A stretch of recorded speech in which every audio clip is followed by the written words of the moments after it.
Magandang araw, Matinyan! Ako si Raya Floresa mula sa Ang Tinig ng Matinyan, ang opisyal na publikasyong online ng 2026 STO Mati City DSPC.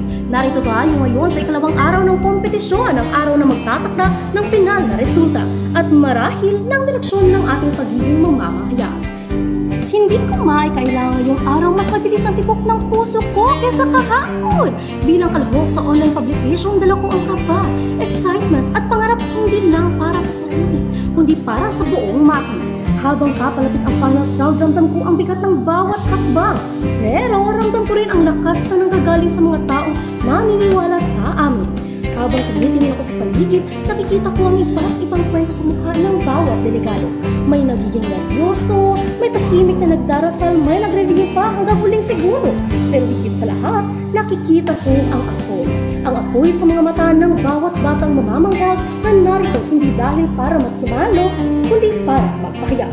At doon ko na-realize, ito ang tunay na diwang ng DSPC.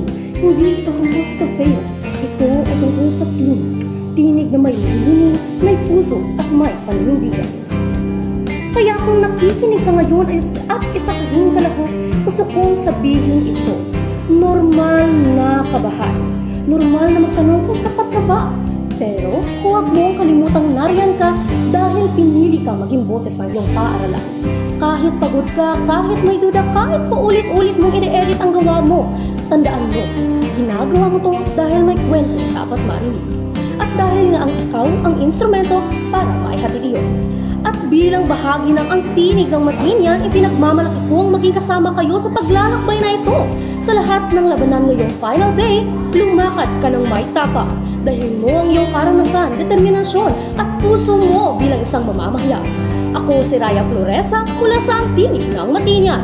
Good luck, Matinyan! Siangat natin ang tinig ng ating lungsod.